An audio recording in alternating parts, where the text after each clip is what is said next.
There's a couple of things that people just never tell you about when you start your own business. I think anyone that is thinking of starting a business has this idea in their mind that when you are your own boss, you work when you want to, you work as much as you want to, but that is actually not true.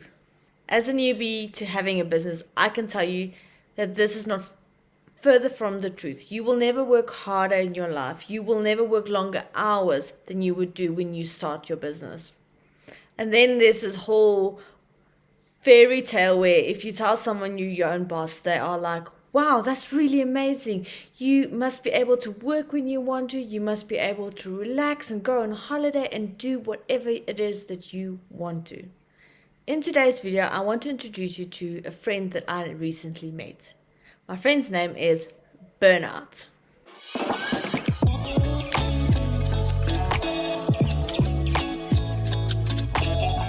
Hi, my name is Natanya and I am the founder of Sociale Media Agency. On my channel, I will be sharing tips on how you can build an online presence for your business, and I'll also share a little bit of tips or behind the scenes stories of how my journey has been going from my 9 to 5 to becoming a freelancer. If this is something you would like to see more of, remember to hit the like button, subscribe, turn on the notifications so that you are notified when I upload my next video. So let's dive right into today's video. Burnout is something that I have found that not a lot of people actually talk about, especially when they start their business. Nobody wants someone to know that within the first couple of months of actually starting their business that they experience burnout. Well, this actually happened to me just last week. As a freelancer, and I'm sure as any new person that's taking on business, you want to take on as many clients as you possibly can because that means that your bills will be covered. So last week I onboarded 3 new clients, and let me tell you, it was not a smooth road.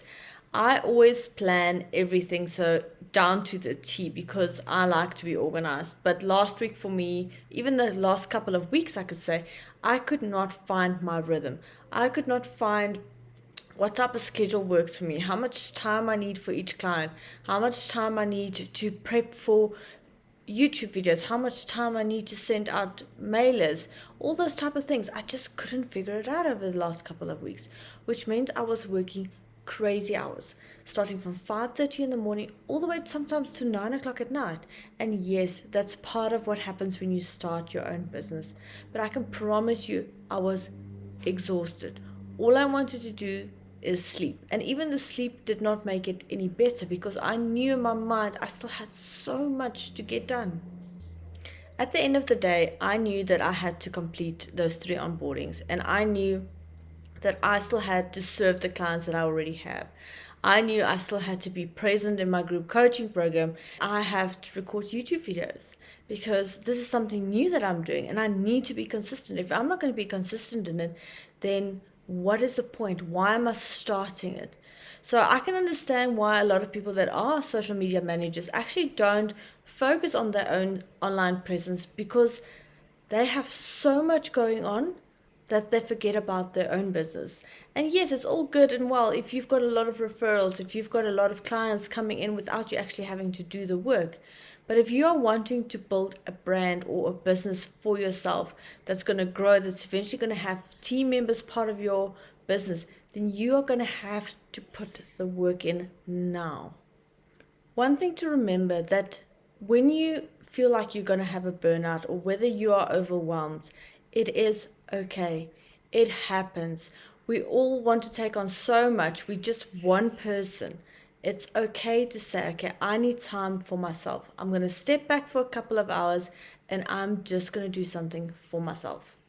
One thing that I've started doing is I've actually started planning my calendar perfectly. Which client I'm going to work with at what times, what I'm going to be doing for myself, whether I'm going to gym, I've got this thing where I do Wednesdays and Sundays are masks day. So it's a day for myself.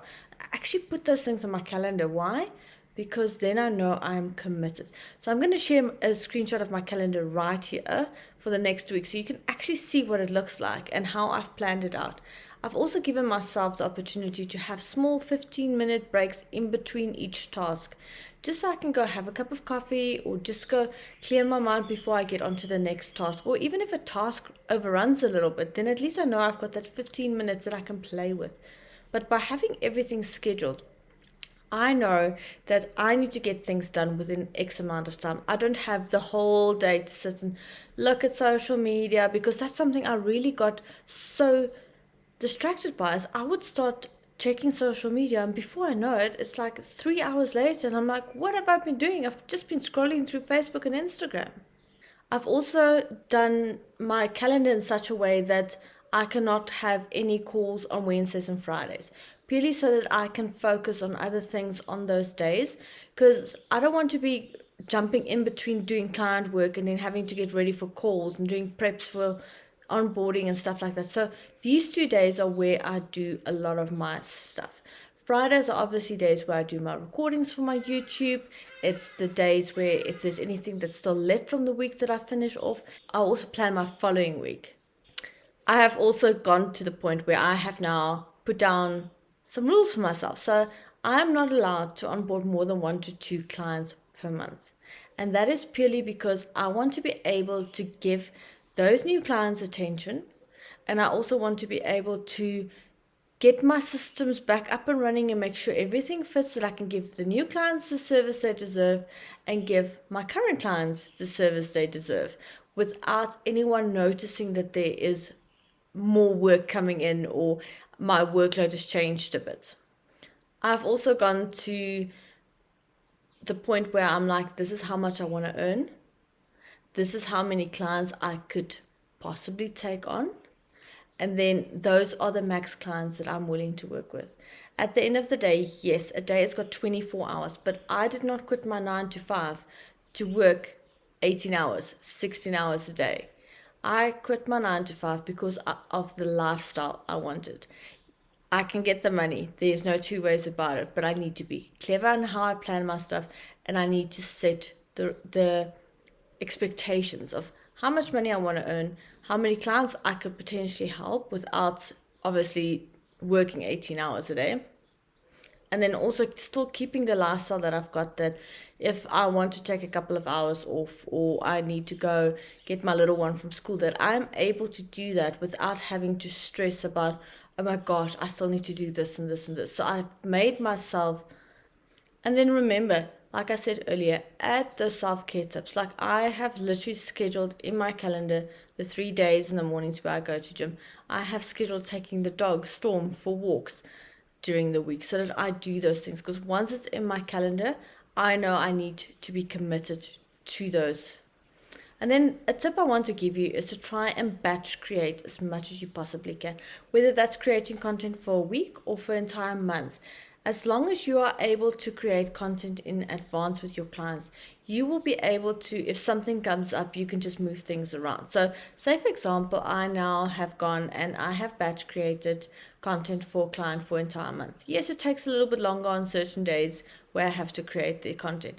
But on the days where I don't have to create content for them, those are the days that I then go and I spend time engaging with other content, engaging with hashtags, making sure that everything is 100% sure on their platforms, because then I have the additional time to take care of those clients, to give them the service and the results they want for their own businesses at the end of the month.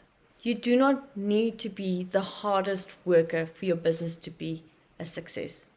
Yes, in the beginning, you are going to work hard. You're going to be working harder than you have ever worked in your life. But once your processes are in place, you will see that it will be smooth.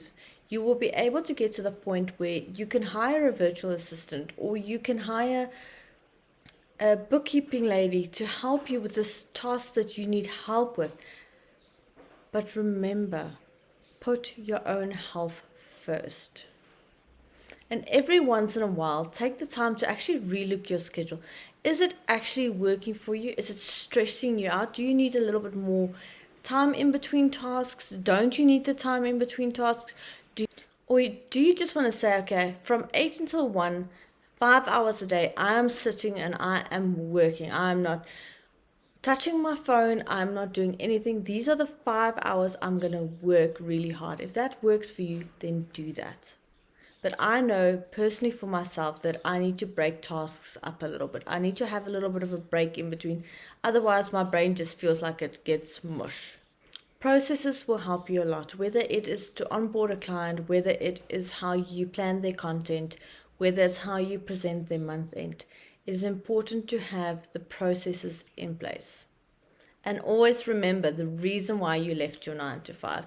It is not to be working 16 hours, it's for a lifestyle. Because I have been where you are now, I know how hard it is to go from side hustle to freelance. So in April 2021, I am launching a brand new course for social media managers to help them go from side hustle to freelancer. In this program, I will teach you how to onboard your client, how to work out your workflows with your client, how to do your month end, how to set up your contracting, and how to market yourself without it being icky. If this is a course that sounds like it's just for you, then I will link it down below. And thank you for watching this video. If you enjoyed this video, remember to like it, remember to subscribe, hit the notification bell so that you get a notification when I upload my next video. Have a good day, have a good week, and I'll see you in the next one.